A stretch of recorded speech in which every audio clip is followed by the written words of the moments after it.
Jika seorang mengasihi aku, mengasihi Kristus, ia akan menuruti firman-Ku. Bapakku akan mengasihi dia, dan kami akan datang kepadanya, diam bersama-sama dengan dia. Sekali lagi, pengharapan eskatologis yang bisa dihayati, dialami di sini dan sekarang. Bukan cuma nanti, rumah Bapa, tapi Bapa dan anak yang datang berdiam di dalam kita. Dan inilah, penyataan diri yang sesungguhnya.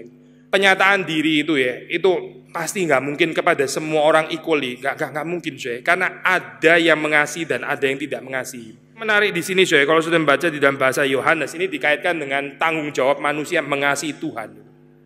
Doktrin predestinasi di dalam Yohanes itu kalau sudah membaca itu adalah untuk menyatakan bahwa Tuhan itu bebas.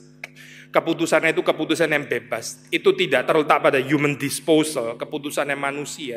Sisi yang lain, seperti kita juga belajar di dalam sistematik teologi reform. Kalau kita membaca Injil Yohanes, tetap ada panggilan manusia itu untuk decide. Gitu. Manusia harus memutuskan. Saudara dan saya diundang untuk masuk di dalam cerita mengasihi Tuhan. Saya belakangan ini lagi research literatur Ars Moriendi di The Art of Dying. Ya karena riset saya ada kaitannya dengan kantatanya Johann Sebastian Bach. Jadi ketemunya banyak tulisannya orang-orang Lutheran memang. Karena Bach kan juga Lutheran. Maksudnya itu di dalam zaman barok penulis-penulis Lutheran.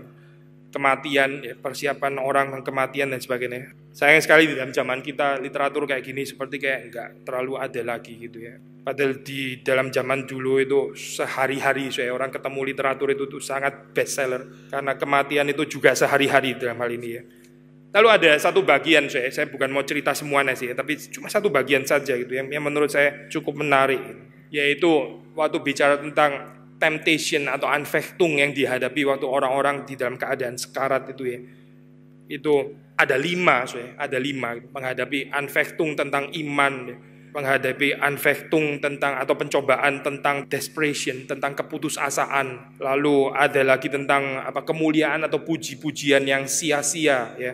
Temptation yang ketidaksabaran dan seterusnya dan seterusnya.